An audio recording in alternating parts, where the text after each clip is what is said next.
ಈ ತರದ ಒಂದು ಮೂಕ ಪ್ರಾಣಿಗಳಿಗೆ ದಯಮಾಡಿ ಏನಾದ್ರೂ ಒಂದು ಕೈಗಾಗುವಂತ ನಮಗೆ ಆಗುವಂತದ್ದು ಒಂದು ಆಹಾರ ಪದಾರ್ಥಗಳನ್ನ ಕೊಡಿ. ಸಿಕ್ಕಾಪಟ್ಟೆ ಬಿಸಿಲಿದೆ, ಇಲ್ಲಿ ಕೂಡ ಸೆಕೆ ಆಗ್ತಾ ಇದೆ. ಬಹುಶಃ ಇನ್ನು ಇಲ್ಲಿಂದಲೂ ಕೂಡ ಚೇಂಜ್ ಮಾಡ್ಬೇಕಂತ ಕಾಣುತ್ತೆ. ಬಹುಶಃ ಡಾರ್ಜಿಲಿಂಗ್ ಸಿಮ್ಲಾ ಹೋಗ್ಬೇಕಂತ ಕಾಣುತ್ತೆ. ದೃಶ್ಯಾವಳಿ ಈ ಒಂದು ಸ್ಪಾಟ್ ಅಲ್ಲಿ ನಡೆದಿದೆ. ಕರೆಕ್ಟ್ ಆಗಿ ನೀವು ಬೇಕಾದ್ರೆ ಸ್ನೇಹಿತರೆ, ನೀವೇನು ದೃಶ್ಯಾವಳಿಯಲ್ಲಿ ಗಮನಿಸ್ತಾ ಇದ್ದಾರೋ ಇದೇ ಒಂದು ಪೈಕ್ರಾ ವಾಟರ್ ಪ್ಲೇಸ್. ಆದ್ರಿಂದ ಈ ರಸ್ತೆಯಲ್ಲಿ ಬರುವವರು ಬಹಳ ನಿಧಾನವಾಗಿ ನೀವು ಬರ್ಬೇಕಾಗುತ್ತೆ. ನಿಮ್ಮ ಸೈಡಿಗೆ ನೀವು ವಾಹನವನ್ನ ಚಲಾಯಿಸಿಕೊಂಡು ಬರಬೇಕಾಗುತ್ತೆ.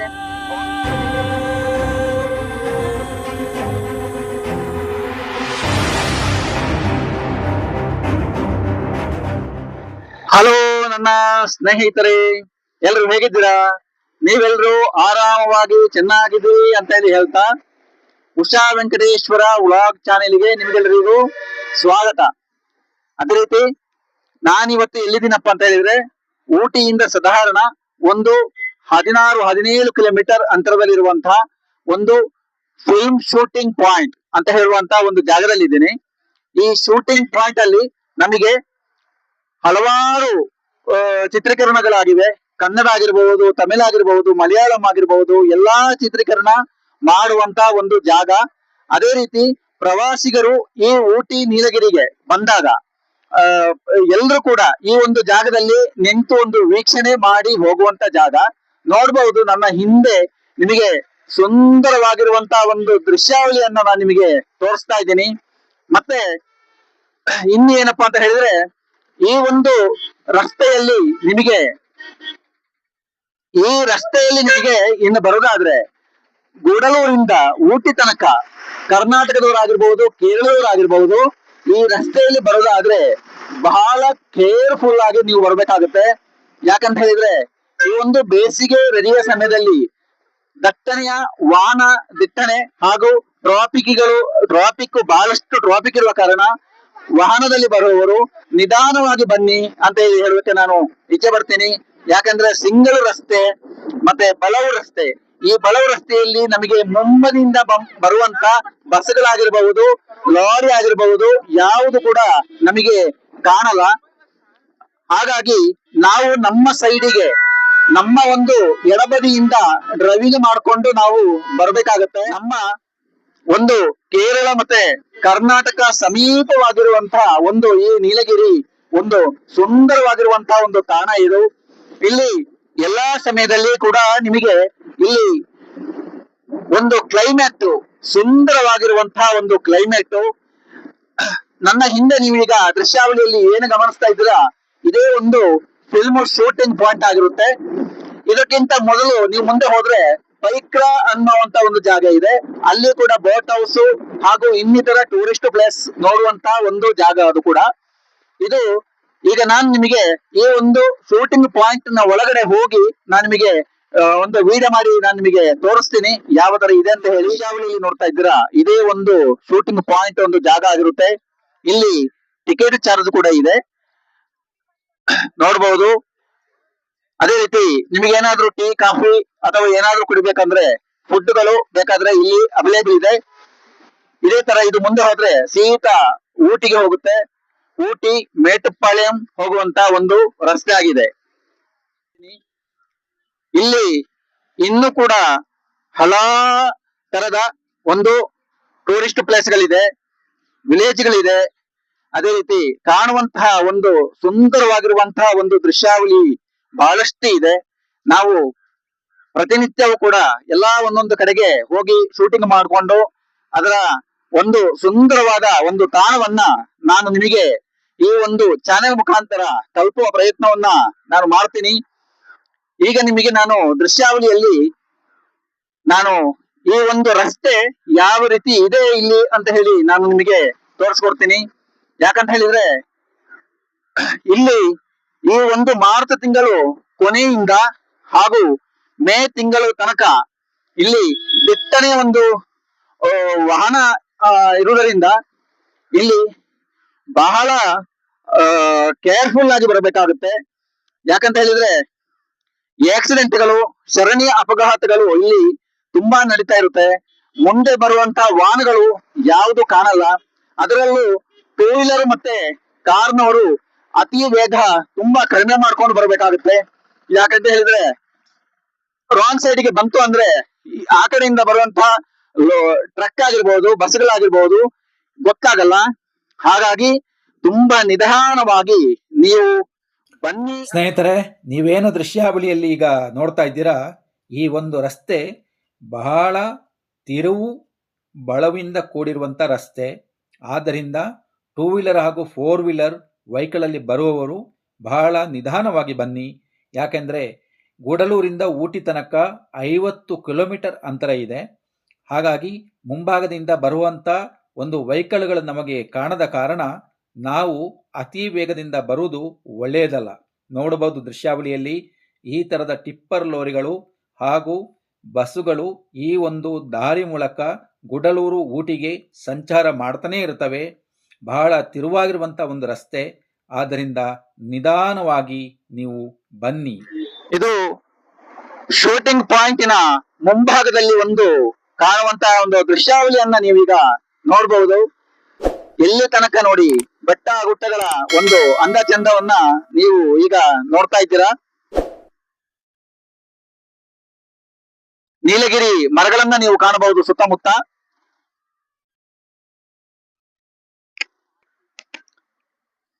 ಅದೇ ರೀತಿ ನೋಡಿ, ಇದೇ ಒಂದು ಶೂಟಿಂಗ್ ಪಾಯಿಂಟ್ ಒಂದು ಜಾಗ.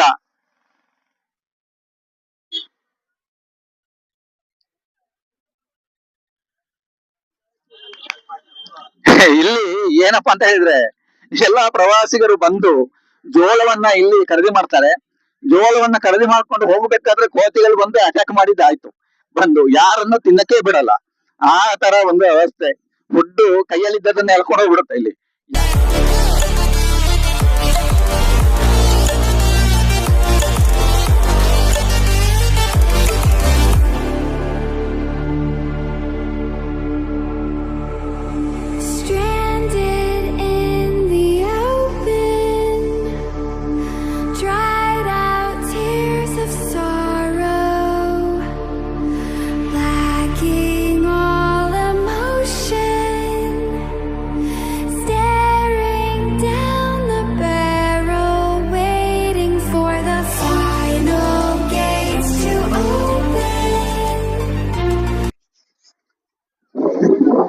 ಹಾಗಾದ್ರೆ ನಾನೀಗ ಶೂಟಿಂಗ್ ಪಾಯಿಂಟ್ ನ ಒಳಗಡೆ ಒಂದು ಹೋಗಿ ದೃಶ್ಯಾವಳಿಯನ್ನ ನಿಮಗೆ ಮಾಡಿ ತೋರಿಸ್ತೇನೆ.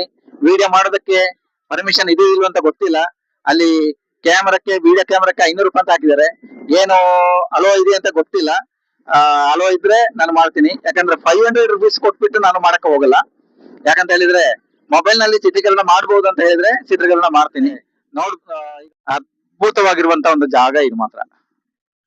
ನಾನಿದು ಮೊದಲ ಬಾರಿಗೆ ಇಲ್ಲಿ ಬರ್ತಾ ಇದ್ದೀನಿ. ಈ ಒಂದು 7 ವರ್ಷದಲ್ಲಿ ಇದೇ ಮೊದಲ ಬಾರಿಗೆ ನಾನು ಇಲ್ಲಿ ಬರ್ತಾ ಇದ್ದೀನಿ. ಬಹಳಷ್ಟು ಇವತ್ತು ಪ್ರವಾಸಿಗರು ಇಲ್ಲಿ ಕಾಣಬಹುದು.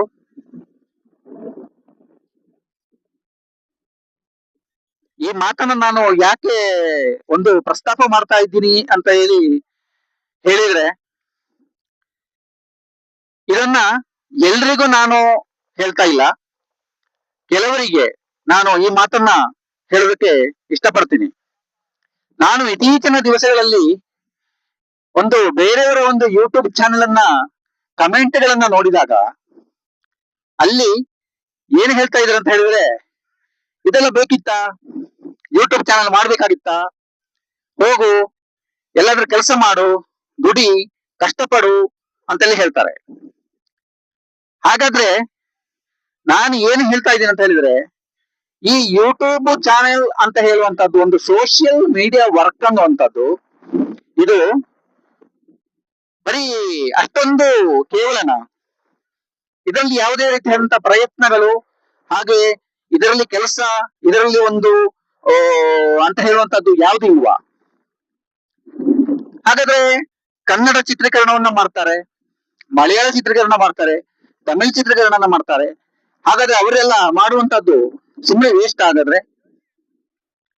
ಕಷ್ಟ, ನಾನು ಹೇಳುವ ಪ್ರಕಾರವಾಗಿ ಕೆಲವರಿಗೆ ನೋಡಿ, ಕಷ್ಟಪಡದೆ ಯಾವುದೇ ಒಂದು ರೀತಿಯಾದಂತ ಒಂದು ವಸ್ತು ನಮ್ಮ ಕೈಗೆ ಸಿಗಲ್ಲ. ಆ ಕೈಗೆ ಒಂದು ವಸ್ತು ಸಿಗ್ಬೇಕಾದ್ರೆ ನಾವು ಕಷ್ಟಪಡ್ಲೇಬೇಕು. ಒಬ್ಬ ರೈತ ಆಗಿರ್ಬೋದು, ಒಬ್ಬ ಆಟೋ ರಿಕ್ಷಾ ಡ್ರೈವರ್ ಆಗಿರ್ಬೋದು, ಒಬ್ಬ ಒಬ್ಬ ವ್ಯಾಪಾರ ಮಾಡುವಂತ ಒಬ್ಬ ಅಂಗಡಿಯವನಾಗಿರ್ಬೋದು, ಇಲ್ಲ ಒಬ್ಬ ಬಸ್ ಡ್ರೈವರ್ ಆಗಿರ್ಬೋದು, ಇಲ್ಲ ಒಬ್ಬ ಯೂಟ್ಯೂಬರ್ ಆಗಿರ್ಬೋದು, ಇಲ್ಲ ಒಂದು ಶೂಟಿಂಗ್ ಅಲ್ಲಿ ಕೆಲಸ ಮಾಡುವವರಾಗಿರ್ಬೋದು, ಒಬ್ಬ ಟೈಲರ್ ಆಗಿರ್ಬೋದು, ಇನ್ನಿತರ ಪ್ರತಿಯೊಂದು ಹೇಳುದಾದ್ರೆ ಪ್ರತಿಯೊಂದು ಕೆಲಸಕ್ಕೂ ಕೂಡ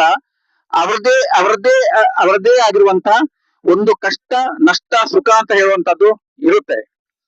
ಅದು ಇಲ್ಲದೆ ಯಾವುದು ಆಗಲ್ಲ. ಯೂಟ್ಯೂಬ್ ಚಾನೆಲ್ ಅಂತ ಅಂದಾಗ ಅದು ಕೇವಲವಾಗಿ ನೋಡ್ಬೇಡಿ ಸೋಷಿಯಲ್ ಮೀಡಿಯಾ ಅಂತ ಹೇಳಿ. ಇವತ್ತು ಸೋಷಿಯಲ್ ಮೀಡಿಯಾ ವರ್ಕಿನಿಂದ ಹಲವಾರು ಇವತ್ತು ಪ್ರಯತ್ನ ಪಟ್ಟು ಎಷ್ಟೋ ಮಂದಿ ಇವತ್ತು ಒಂದು ನೆಲೆಕಂಡವರಿದ್ದಾರೆ, ಒಂದು ಮೇಲೆ ಬಂದವರಿದ್ದಾರೆ. ಸೋಷಿಯಲ್ ಮೀಡಿಯಾದಿಂದಲೇ ಇವತ್ತು ಎಷ್ಟೋ ಜನ ಅವರನ್ನ ಒಂದು ಗುರುತಿಸಿಕೊಂಡು ಬಂದವರು ಬಹಳಷ್ಟು ಮಂದಿ ಇದ್ದಾರೆ. ನಮಗೆ ಗೊತ್ತಿಲ್ಲದ ವಿಚಾರ ಬಗ್ಗೆ ನಾವು ಗೊತ್ತಿಲ್ಲದೆ ಪ್ರಸ್ತಾಪ ಮಾಡಬಾರದು. ಅದು ಕೂಡ ಹಾಗೆ ಯೂಟ್ಯೂಬ್ ಚಾನೆಲ್ ಅಂತ ಹೇಳಿದ್ರೆ ನೋಡಿ, ಮನೆಯಲ್ಲಿ ಬೆಳಗ್ಗೆ ಎದ್ದು ಎಲ್ಲಾ ಕೆಲಸಗಳನ್ನ ಮುಗಿಸಿ ವಿಡಿಯೋ ಮಾಡೋದಕ್ಕೆ ಹೋಗ್ಬೇಕು. ವಿಡಿಯೋ ಮಾಡಿದ ಮೇಲೆ ನೋಡಿ ಅದನ್ನ ಹೋಗಿ ಆ ಮಾಡಿಟ್ಟಂತ ಒಂದು ವಿಡಿಯೋವನ್ನ ಹೋಗಿ ಎಲ್ಲವನ್ನು ಅದನ್ನ ನೋಡಿ ಎಡಿಟಿಂಗ್ ಮಾಡಬೇಕು. ಎಡಿಟಿಂಗ್ ಮಾಡು ಅಂತ ಹೇಳಿದ್ರೆ ಅಷ್ಟು ಸುಲಭ ಕೆಲಸ ಅಲ್ಲ. ಅದರಲ್ಲಿ ಯಾವುದು ನಾವು ಬೇಕಾಗಿರುವಂತದ್ದು ಮಾತ್ರ ಆರಿಸಿಕೊಂಡು ಬೇಡದಿರುವಂತದನ್ನ ಎಲ್ಲವನ್ನ ಕಟ್ ಮಾಡಿ ಅದನ್ನ ತಕೊಳ್ಬೇಕಾಗತ್ತೆ.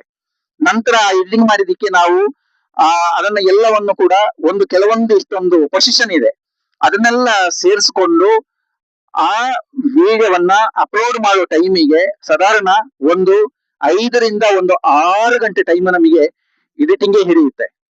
ಶೂಟಿಂಗ್ ಮಾಡಿ ಬರೋದಕ್ಕೆ 3 ರಿಂದ 4 ಗಂಟೆ ಹಿಡಿಯುತ್ತೆ. ನಿಜ ಹೇಳ್ಬೇಕಂದ್ರೆ ನನಗೆ ಯೂಟ್ಯೂಬ್ ಅಲ್ಲಿ ವಿಡಿಯೋ ಮಾಡಿ ಅಪ್ಲೋಡ್ ಮಾಡ್ಬೇಕಾದ್ರೆ ಕಡಿಮೆ ಅಂದ್ರೆ ಇದರಲ್ಲಿ ಯೂಟ್ಯೂಬ್ ಅಂತ ಹೇಳಿದಾಗ ಕೆಲಸ ಎಷ್ಟಿರುತ್ತೆ ಗೊತ್ತಾ? ಬೆಳಗ್ಗೆ ಮನೆಯಲ್ಲಿ 6 ಗಂಟೆಗೆ 5:45 ಗಂಟೆಗೆ ಎದ್ದು ನಾವು ವಿಡಿಯೋ ಮಾಡ್ಕೊಂಡು ಮತ್ತೆ ತಿರುಗಿ ಮನೆ ಮುಟ್ಟುವಾಗ ಸಂಜೆ 5:05 ಆಗುತ್ತೆ. 5:05 ಗಂಟೆಗೆ ಆದ್ಮೇಲೆ ಸಂಜೆ ಆಯ್ತು. ಸಂಜೆ ಆದ್ಮೇಲೆ ನಾವು ಮನೆಯಲ್ಲಿ ದೀಪ ಉರಿಸಿ, ಸ್ನಾನ ಮಾಡಿ ದೀಪ ಉರಿಸಿ ಎಲ್ಲ ಆಗುವತ್ತಿಗೆ 1:45 ಗಂಟೆ ಟೈಮ್ ಅದಕ್ಕೆ ಬೇಕಾಗುತ್ತೆ. ನಂತರ ಎಡಿಟಿಂಗ್ ಕೊಟ್ಟು ಎಡಿಟಿಂಗ್ ಮಾಡಿ, ಆ ನಂತರ ಎಡಿಟಿಂಗ್ ಮಾಡಿ ಎಲ್ಲ ಮುಗಿಯೊತ್ತಿಗೆ ರಾತ್ರಿ 11:30 12 ಗಂಟೆ ಆಗಿರುತ್ತೆ.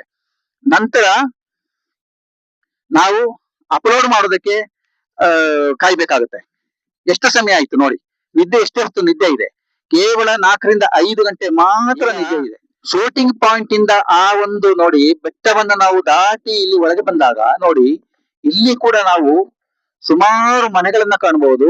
ಮತ್ತೆ ಈ ವಿಲೇಜ್ ಅಲ್ಲಿ ನೋಡಿ ಒಂದಿಷ್ಟು ವ್ಯವಸಾಯ ಮಾಡುವವರನ್ನ ನಾವಿಲ್ಲಿ ನೋಡ್ತೀವಿ. ಈ ಪ್ರದೇಶದಲ್ಲಿ ನೋಡಿ ಎಲ್ಲ ನೀಲಗಿರಿ ಮರಗಳನ್ನ ಕಾಣಬಹುದು. ಆ ಕಡೆ ಎಲ್ಲ ನೋಡಿ ದಟ್ಟನೆ ಕಾಡು ಅಂತ ಅನ್ಸುತ್ತೆ. ಆದ್ರೆ ಇಲ್ಲಿ ವಾಸ ಕೂಡ ಇದ್ದಾರೆ. ಇಲ್ಲಿ ಸುಮಾರು ಮನೆಗಳಿದೆ. ಅದೇ ರೀತಿ ಈ ವಿಲೇಜ್ ಅಲ್ಲಿ ನಿಮಗೆ ವ್ಯವಸಾಯ ಮಾಡುವವರು ಇದ್ದಾರೆ. ಆದ್ರೆ ಯಾರನ್ನು ಕಾಣ್ತಾ ಇಲ್ಲ. ಅದೇ ಸ್ಪ್ರಿಂಕ್ಲರ್ ಅಲ್ಲಿ ಎಲ್ಲ ನೀರನ್ನ ಇಲ್ಲಿ ಸ್ಪ್ರೇ ಮಾಡ್ತಾ ಇದ್ದಾರೆ. ಏನು ಹೋಗುದಾ ಬೇಡ ಅಂತ ನೋಡ್ತಾ ಇದ್ದೀನಿ. ಯಾಕಂತ ಹೇಳಿದ್ರೆ ಯಾರು ಕಾಣ್ತಾ ಇಲ್ಲ ಆ ಕಡೆಗೆ. ಮಧ್ಯಾಹ್ನ ಟೈಮು. ಸರಿ, ಸ್ವಲ್ಪ ಹೋಗ್ಬಿಟ್ಟು ಬರೋಣ. ಆ ಕಡೆಗೆ ಹೋಗ್ತೀನಿ, ನೋಡ ಏನಂತ ಹೇಳಿ. ವಾಹನಗಳೆಲ್ಲ ನಿಲ್ಲಿಸ್ಕೊಂಡಿದೆ, ಮನೆಗಳಿದೆ. ಮತ್ತೆ ನನ್ನ ಹಿಂದೆ ನೋಡ್ಬೋದು, ಈ ಶೂಟಿಂಗ್ ಪಾಯಿಂಟ್ ಬೆಟ್ಟ ನಿಮಗೆ ಆ ಕಡೆಯಿಂದ ಕಾಣುವಂತದ್ದು. ಈ ಕಡೆಗೆ ಮತ್ತೆ ತಿರುಗಿ ಡೌನ್ ಆಯ್ತು ವಾಪಸ್ಸು. ನೋಡಿ ಅಲ್ಲಿ ಏನು ವ್ಯವಸಾಯ ಮಾಡಿದಾರೆ ಅಂತ ಹೇಳಿ ಗೊತ್ತಿಲ್ಲ. ಯಾರ ಹತ್ರ ಕೇಳಕ್ಕಲ್ಲಿ ಯಾರು ಕಾಣ್ತಾ ಇಲ್ಲ. ಹಿಂದೆ ನೀವು ದೃಶ್ಯಾವಳಿಯಲ್ಲಿ ಕಾಣಬಹುದು, ಒಂದಿಷ್ಟು ಮನೆಗಳನ್ನ ಕಾಣಬಹುದು. ನಂತರದಲ್ಲಿ ನೀಲಗಿರಿ ಮರಗಳನ್ನ ಕಾಣ್ತೀರಿ. ದಟ್ಟನೆ ಕಾಡಂತಲ್ಲಿ ಹೇಳ್ಬಹುದು ಅಂತ ಕಾಣುತ್ತೆ. ಬೆಳಗ್ಗೆ ಬರ್ಬೇಕಾದ್ರೆ ನಾನು ಓಕಾಪುರಂಗೆ ಹೋಗುವ ಅಂತ ಹೇಳಿ ಅನ್ಕೊಂಡೆ. ಓಕಾಪುರಂಗೆ ಹೋಗ್ಬೇಕಾದ್ರೆ ಅಲ್ಲಿ ಏನೋ KSRTC ಅಲ್ಲಿ TNPC ಬಸ್ ಸ್ಟ್ಯಾಂಡ್ ಅಲ್ಲಿ ಬಂದು ಕೇಳಿದಾಗ ಬಸ್ ಇರುವುದು 12 ಗಂಟೆಗೆ ತಂದ್ರು. ಹಾಗಾಗಿ ಇನ್ನೂ ಸಮಯ ಆಗಿಲ್ಲ. ಹಾಗಾಗಿ ಇವತ್ತು ನಾನು ಶೂಟಿಂಗ್ ಪಾಯಿಂಟ್ ಮತ್ತೆ ವೈಕ್ರಮನ್ನ ಶೂಟ್ ಮಾಡೋಣ ಅಂತ ಹೇಳಿ ಅನ್ಕೊಂಡು ನಾನು ಈ ಕಡೆಗೆ ಬಂದೆ. ಈಗ ನಾನು ಈ ಬದಿಯಿಂದ ಆ ಬದಿಗೆ ಹೋಗ್ತೀನಿ. ನೋಡೋಣ ಅಲ್ಲಿ ಯಾವ ತರ ಹೇಗಿದೆ ಅಂತ ಹೇಳಿ ನಾನು ನಿಮಗೆ ಒಂದು ವಿಡಿಯೋದ ಮೂಲಕ ನಾನು ನಿಮಗೆ ಮಾಡಿ ತೋರಿಸ್ತೀನಿ. ವಯಸ್ಸಾದವರಿಗೆ ಬರಕ್ಕಾಗಲ್ಲ ಇಲ್ಲಿ. ಯಾಕಂತ ಹೇಳಿದ್ರೆ ಸ್ವಲ್ಪ ಹತ್ತಬೇಕು ಇಳಿಬೇಕು ಅಂತ ಎಲ್ಲ ಸ್ವಲ್ಪ ಕಷ್ಟ ಇದೆ. ಹಾಗಾಗಿ ವಯಸ್ಸಾದವರು ಇಲ್ಲಿ ಬರ್ಬೇಕಾದ್ರೆ ಸ್ವಲ್ಪ ಕಷ್ಟ ಇದೆ. ನಡೆದುಕೊಂಡು ಬರೋದಕ್ಕೂ ಆಯಾಸ ಆಗತ್ತೆ. ಈಗ ನಾನು ಮೇಲೆ ಬಂದಿದ್ದೀನಿ, ನನಗೆ ಇಲ್ಲಿ ಉಸಿರುಗಟ್ಟದಾಗತ್ತೆ ನಿಜ ಹೇಳ್ಬೇಕಂದ್ರೆ. ಬಿಸಿಲು ಕೂಡ ಹಾಗೆ ಸಿಕ್ಕಾಪಟ್ಟೆ ಇದೆ. ಆದ್ರೆ ಇಲ್ಲಿ ಒಂದು ರೀತಿ ಬಿಸಿಲಿದ್ರೆ ನಮಗೆ ಬಾಯಾರಿಕೆ ಆಗಲ್ಲ ಇಲ್ಲಿ. ನಮ್ಮ ಊರಿನಲ್ಲಿ ಹಾಗಲ್ಲ. ನಮ್ಮ ಊರಿನಲ್ಲಿ ಈ ತರದ ಒಂದು ಬೆಟ್ಟದ ಮೇಲೆ ನಾವು ಹೋಗ್ಬೇಕಾದ್ರೆ ಸಿಕ್ಕಾಪಟ್ಟೆ ಬಾಯಾರಿಕೆ ಆಗುತ್ತೆ. ಈ ಸುಡು ಬಿಸಿಲಿಗಂತೂ ಖಂಡಿತವಾಗಿ ನೀವು ಹೋಗಕ್ಕಾಗಲ್ಲ. ರಾತ್ರಿ ಹೊತ್ತು ಹಸುಗಳು ಕೂಡ ಇಲ್ಲಿ ಮಲಗುತ್ತೆ ಅಂತ ಹೇಳಿ ಕಾಣುತ್ತೆ. ಯಾಕೆ ನಾನು ಹೇಳಿದಂತೆ ಅಂದ್ರೆ, ಇಲ್ಲಿ ಹೋಗ್ಬೇಕಾದ್ರೆ ಅಲ್ಲಿ ಇಲ್ಲಿ ಹೋಗ್ಬೇಕಾದ್ರೆ ದನಗಳ ಒಂದು ಸಗಣಿ ಏನಿದೆ ಇಲ್ಲಿ ಸಿಕ್ಕಾಪಟ್ಟೆ ಕಾಣುತ್ತೆ. ಹಾಗಾಗಿ ನಾನು ಹೇಳಿದೆ. ಈಗ ನೋಡಿದ್ರೆ ಇಲ್ಲಿ ಯಾವುದೇ ರೀತಿಯಾದಂತಹ ಹಸುಗಳನ್ನ ಕಾಣಲ್ಲ. ಬಹುಶಃ ರಾತ್ರಿ ಹೊತ್ತು ಮಾತ್ರ ಇಲ್ಲಿ ಹಸುಗಳು ಬರುತ್ತೆ ಅಂತ ಕಾಣುತ್ತೆ.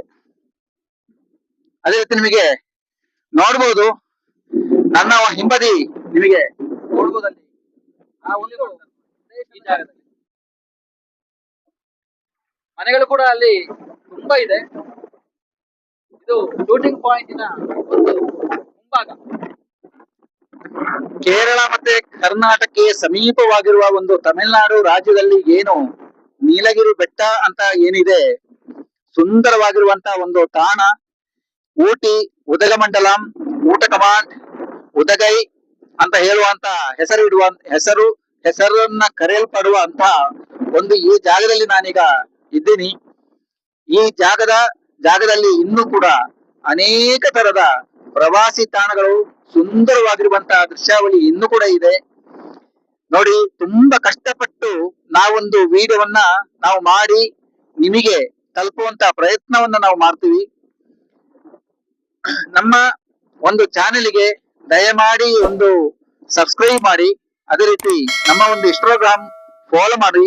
ಉಷಾ ವೆಂಕಟೇಶ್ವರ 32 ಅಂತ ಹೇಳಿ ಇನ್ಸ್ಟಾಗ್ರಾಮ್ ಇದೆ, ಅದನ್ನ ಫಾಲೋ ಮಾಡಿ. ನಮ್ಮ ಒಂದು ಚಾನೆಲ್ ಅನ್ನ ಸಬ್ಸ್ಕ್ರೈಬ್ ಮಾಡೋದಕ್ಕೆ ಯಾವುದೇ ರೀತಿ ಆಗಿರುವಂತ ಒಂದು ಹಣಕಾಸಾಗ್ಲಿ ಟ್ಯಾಕ್ಸಿ ಆಗ್ಲಿ ಕೊಡುವಂತ ಅವಶ್ಯಕತೆ ಇರುವುದಿಲ್ಲ. ನಿಮ್ಮ ಒಂದು ಸಹಾಯ ಅಂತ ಹೇಳ್ಬಹುದು. ದಯಮಾಡಿ ನಮಗೆ ಒಂದು ಸಹಾಯ ಮಾಡಿ. ಯಾಕೆಂದ್ರೆ ಆರೋಗ್ಯದಲ್ಲಿ ನನಗೆ ತುಂಬಾ ವ್ಯತ್ಯಾಸ ಇದೆ. ಆರೋಗ್ಯದಲ್ಲಿ ಸುಮಾರು ನನಗೆ ಪ್ರಾಬ್ಲಮ್ ಇದೆ. ಹಾಗಾಗಿ ಯಾವ ಕೆಲಸವನ್ನು ಕೂಡ ಸರಿಯಾಗಿ ಮಾಡಕ್ಕಾಗದ ಕಾರಣ ಇವತ್ತು ನಾನು ನೀಲಗಿರಿಯಲ್ಲಿ ಒಂದು ಮನೆ ಮಾಡಿಕೊಂಡು ತಿಂಗಳ ಬಾಡಿಗೆಯನ್ನ ಕಟ್ಟಿಕೊಂಡು ನಾನು ಒಂದು ಯೂಟ್ಯೂಬ್ ಚಾನೆಲ್ ಅನ್ನ ನಾನೀಗ ಮಾಡ್ತಾ ಇದ್ದೀನಿ. ದಯವಿಟ್ಟು ನಮಗೆ ಒಂದು ಯೂಟ್ಯೂಬ್ ಚಾನೆಲ್ಗೆ ಸಪೋರ್ಟ್ ಮಾಡಿ. ನೀವು ಈ ಒಂದು ಯೂಟ್ಯೂಬ್ ಚಾನೆಲ್ ಸಪೋರ್ಟ್ ಮಾಡುವುದರಿಂದ, ಬರೀ ಒಂದು ಸಬ್ಸ್ಕ್ರೈಬ್ ಬೆಲ್ಲು ನೀವು ಕೊಡುವುದರಿಂದ ನಮಗೆ ಅದು ತುಂಬಾ ಉಪಕಾರ ಆಗುತ್ತೆ. ನಮಗೆ ಅದು ನೀವು ದುಡ್ಡೇನು ಕೊಡುವಂತ ಅವಶ್ಯಕತೆ ಇರುವುದಿಲ್ಲ. ನಮಗೆ ನೀವು ಸಬ್ಸ್ಕ್ರೈಬ್ ಮಾಡಿದ್ರೆ ನೀವು ನಮಗೆ 1 ಕೋಟಿ ರೂಪಾಯಿ ನಮಗೆ ನೀವು ಕೊಟ್ಟ ಹಾಗೆ. ಆದ್ರಿಂದ ದಯವಿಟ್ಟು ನಾನು ನಿಮ್ಮಲ್ಲಿ ವಿನಂತಿ ಮಾಡ್ತಾ ಇದ್ದೇನೆ, ನಮ್ಮ ಚಾನೆಲ್ಗೆ ಒಂದು ಸಬ್ಸ್ಕ್ರೈಬ್ ಮಾಡಿ, ಸಪೋರ್ಟ್ ಮಾಡಿ.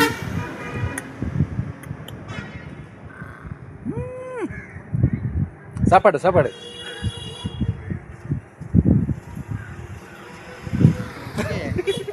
ಶೂಟಿಂಗ್ ಪಾಯಿಂಟ್ ಅನ್ನುವ ಜಾಗದಿಂದ ಸೀದಾ ನಾನೀಗ ಪೈಕ್ರಾ ಅನ್ನುವ ಒಂದು ಜಾಗಕ್ಕೆ ಬಂದಿದ್ದೀನಿ. ಇಲ್ಲಿ ನಿಮಗೆ ಪೈಕ್ರಾದಲ್ಲಿ ಒಂದು ಬೋಟ್ ಹೌಸ್, ಹಾಗೆ ಪೈಕ್ರಾ ವಾಟರ್ ಪ್ಲೇಸ್ ಅಂತ ಹೇಳುವಂತದ್ದು. ಪೈಕ್ರಾ ಜಂಕ್ಷನ್ ಇಂದ ಒಂದು ಅರ್ಧ ಕಿಲೋಮೀಟರ್ ದೂರ ಹೋದ್ರೆ ನಿಮಗೆ ವಾಟರ್ ಪ್ಲೇಸ್ ಇದೆ, ಮತ್ತೆ ಬೋಟ್ ಹೌಸ್ ಇದೆ. ಬೋಟ್ ಹೌಸ್ಗೆ ನಿಮಗೆ ಪೈಕ್ರಾ ಜಂಕ್ಷನ್ ಇಂದ ಒಂದು ಜೀಪ್ ಸರ್ವಿಸ್ ಮಾಡ್ಕೊಂಡು ಹೋಗ್ತಾರೆ. ಜೀಪಿನವರು ಇಲ್ಲಿಂದ ಕರ್ಕೊಂಡು ಹೋಗ್ತಾರೆ. ಮತ್ತೆ ವಾಹನಗಳನ್ನೆಲ್ಲ ಇಲ್ಲಿ ಪೈಕ್ರಾದಲ್ಲಿ ನಿಲ್ಲಿಸಿ ಪಾರ್ಕಿಂಗ್ ಮಾಡಿ ಹೋಗುವಂತದ್ದು. ಕೇರಳದಲ್ಲಿ ಸಿಕ್ಕಾಪಟ್ಟೆ ಬಿಸಿಲಿದೆ ಅಂತ ಹೇಳಿ ನೀಲಗಿರಿಗೆ ಬಂದ್ರೆ ಇಲ್ಲಿ ಕೂಡ ಸಿಕ್ಕಾಪಟ್ಟೆ ಬಿಸಿಲಿದೆ. ಇಲ್ಲಿ ಕೂಡ ಸೆಕೆ ಆಗ್ತಾ ಇದೆ. ಬಹುಶಃ ಇನ್ನು ಇಲ್ಲಿಂದಲೂ ಕೂಡ ಚೇಂಜ್ ಮಾಡ್ಬೇಕಂತ ಕಾಣುತ್ತೆ. ಬಹುಶಃ ಡಾರ್ಜಿಲಿಂಗ್ ಶಿಮ್ಲಾ ಹೋಗ್ಬೇಕಂತ ಕಾಣುತ್ತೆ. ಯಾಕಂತ ಹೇಳಿದ್ರೆ ಇಲ್ಲಿ ಕೂಡ ಮಧ್ಯಾಹ್ನ ಟೈಮಿಂಗ್ ಇಲ್ಲಿ ಸೆಕೆ ಆಗ್ತಾ ಇದೆ ಅಂತಂದ್ರೆ ಇನ್ನು ಹೇಗಿರ್ಬೋದು. ಈಗ ನಾನು ಒಂದು ವಾಟರ್ ಪ್ಲೇಸ್ಗೆ ಹೋಗ್ತಾ ಇದ್ದೀನಿ. ಪೈಕ್ರಾ ವಾಟರ್ ಪ್ಲೇಸ್ಗೆ ನಾನು ಹೋಗ್ತಾ ಇದ್ದೀನಿ. ನೋಡ್ಬೋದು ಹಿಂಬದಿ ನಿಮಗೆ ವಿಲೇಜ್ ಅನ್ನ ನೋಡ್ಬೋದು. ಇಲ್ಲಿ ಕೂಡ ನಿಮಗೆ ಮನೆಗಳನ್ನೆಲ್ಲ ನೀವು ನೋಡ್ತೀರಿ. ಪಾಪ ಕೋತಿಗಳು ಸಣ್ಣ ಮರಿಯನ್ನು ಇಟ್ಕೊಂಡು ಎಲ್ಲ ಆ ಕಡೆ ಈ ಕಡೆ ಎಲ್ಲ ಕೂತ್ಕೊಂಡಿದೆ. ಪಾಪ ಆಹಾರಕ್ಕಾಗಿ ಒದ್ದಾಡ್ತಾ ಇದ್ದಾರೆ. ಯಾಕಂತ ಹೇಳಿದ್ರೆ ಅವರಿಗೆ ನಾವು ಏನಾದ್ರೂ ಕೊಟ್ರೆ ಮಾತ್ರವೇ ಅವರಿಗೆ ಪಾಪ ಹೊಟ್ಟೆ ತುಂಬುವಂತದ್ದು. ಕೆಲವರಿಗೆ ಏನಂತ ಹೇಳಿದ್ರೆ ಅಂತದ್ದೆಲ್ಲ ಏನಿಲ್ಲ, ನಮ್ಮ ಒಂದು ಹೊಟ್ಟೆಯನ್ನ ಒಂದು ತುಂಬಿಸ್ಕೊಂಡ್ರೆ ಆಗೋಯ್ತು. ಪ್ರಾಣಿಗಳ ಬಗ್ಗೆ ದಯಾ ದಾಕ್ಷಿಣ್ಯ ಅನ್ನದೇ ಇಲ್ಲದವರು ಈಗಲೂ ಇದ್ದಾರೆ. ಇದು ಯಾಕೆ ನಾನು ಈ ಮಾತನ್ನ ಹೇಳಿದೆ ಅಂತ ಹೇಳಿದ್ರೆ, ಎಲ್ಲೋ ಒಂದು ಪ್ಲೇಸ್ ಅಲ್ಲಿ ನಾನು ಒಂದು ಬಿಸ್ಕೆಟ್ ಪ್ಯಾಕೆಟ್ ಅಂತ ತೆಗೆದು ಒಂದು ಶ್ವಾನಕ್ಕೆ ನಾನು ಹಾಕಕ್ಕೆ ಹೋದಾಗ ಆ ವ್ಯಕ್ತಿ ನನ್ನ ಹತ್ರ ಬಹಳಷ್ಟು ಗಲಾಟೆ ಮಾಡಿದ್ದ. ಒಂದು ಬಸ್ ಸ್ಟ್ಯಾಂಡ್ ಅಲ್ಲಿ, ಕೇರಳದ ಒಂದು ಬಸ್ ಸ್ಟ್ಯಾಂಡ್ ಅಲ್ಲಿ ನಾನು ಅವನಿಗೆ ಹಿಡ್ಕೊಂಡು ಹಿಗ್ಗಾಮುಗ್ಗ ನಾನು ಸರಿಯಾಗಿ ನಾನು ಬೈದಿದ್ದೆ. ಇವತ್ತು ನೋಡಿ, ನಾವು ಮನುಷ್ಯರಾಗಿ ನಮಗೆ ಕೆಲವೊಮ್ಮೆ ಬುದ್ಧಿ ಇರಲ್ಲ, ಅವರಿಗೆ ನಮಗಿಂತ ಜಾಸ್ತಿ ಬುದ್ಧಿ ಅಂತ ಹೇಳುವಂತದ್ದು ಇರೋದು ಶ್ವಾನಗಳಿಗೆ ಮಾತ್ರ. ಅಂತ ಒಂದು ಮೂಕ ಪ್ರಾಣಿಗಳಿಗೆ, ಮೂಕ ಪ್ರಾಣಿ ಅಂತ ಹೇಳಿದ್ರೆ ಶ್ವಾನ ಅಂತ ಹೇಳಿ ಅಲ್ಲ, ಎಲ್ಲ ಕಡೆ ಒಂದು ಮಂಗಗಳಾಗಿರ್ಬಹುದು ಅಥವಾ ಎಲ್ಲಾ ಪ್ರಾಣಿಗಳು ಕೂಡ ಒಂದು ಏನಾದ್ರೂ ಒಂದು ಕೈಗೆ ನಮ್ಮ ಕೈಲಿ ಆಗುವಷ್ಟು ಏನಾದ್ರೂ ಅವರಿಗೆ ಒಂದು ಆಹಾರ ಕೊಟ್ರೆ ಅವರ ಹೊಟ್ಟೆ ತುಂಬುತ್ತೆ, ನಮ್ಮ ಮನಸ್ಸಿಗೆ ಒಂದು ನೆಮ್ಮದಿ ಸಿಗುತ್ತೆ ಅಂತ ಹೇಳಿ ಈ ವಿಡಿಯೋದ ಮೂಲಕ ನಾನು ತಿಳಿಸ್ತೀನಿ. ದಯಮಾಡಿ ನಿಮಗೆ ಕೈಯಲ್ಲಿ ಆಗುವಷ್ಟು ಒಂದು ಮೂಕ ಪ್ರಾಣಿಗಳಿಗೆ ಏನಾದ್ರೂ ತಿನ್ನಕ್ಕೆ ಆಹಾರವನ್ನ ಕೊಡಿ. ಯಾಕಂದ್ರೆ ಅವರು ನಮಗೆ ಕೆಲಸ ಮಾಡೋದಕ್ಕೆ ಕಾಲು ಕೈಯನ್ನ ಕೊಟ್ಟಿದ್ದಾರೆ, ಅದೇ ರೀತಿ ಬಾಯಿ ಕೊಟ್ಟಿದ್ದಾರೆ. ಬಾಯಿಯಲ್ಲಿ ನಾವು ಹಸುವಾದ್ರೆ ನಾವು ಯಾರತ್ತಾದ್ರೂ ನಾವು ಕೇಳ್ತೀವಿ, ಆದ್ರೆ ಅವರು ಹಾಗಲ್ಲ, ಅವರಿಗೆ ಬಾಯಿ ಬರಲ್ಲ, ಅವರಿಗೆ ಕೆಲಸ ಮಾಡಕ್ಕಾಗಲ್ಲ. ಅವರಿಗೆ ಏನಿದ್ರು ಕೂಡ ನಾವು ಮಾನವರಾಗಿ ಮನುಷ್ಯರಾಗಿ ನಾವು ಅವರಿಗೆ ಏನಾದ್ರೂ ಒಂದು ತಿನ್ನಕ್ಕೆ ನಾವು. ಸ್ನೇಹಿತರೆ, ನೀವೀಗ ಒಂದು ಪೈಕ್ರದಲ್ಲಿರುವಂತ ಒಂದು ವಾಟರ್ ಪ್ಲೇಸ್ ದೃಶ್ಯಾವಳಿಯನ್ನ ನೀವು ವಿಡಿಯೋದ ಮೂಲಕ ನೋಡ್ತಾ ಇದ್ದೀರಿ, ನೋಡ್ಬೋದು. ಇದೇ ಒಂದು ಪೈಕ್ರದ ಒಂದು ವಾಟರ್ ಪ್ಲೇಸ್ ನ ಒಂದು ದೃಶ್ಯಾವಳಿ. ಶೂಟ್ ಮಾಡಿದ್ರೆ ಫೋಟೋ ಶೂಟ್ ಮಾಡ್ಕೊಂಡು ಬರ್ಬೋದಷ್ಟೇ, ಬೇರೇನಿಲ್ಲ. ಒಬ್ಬರಿಗೆ 40 ರೂಪಾಯಿ ಚಾರ್ಜ್ ಮಾಡ್ತಾರೆ.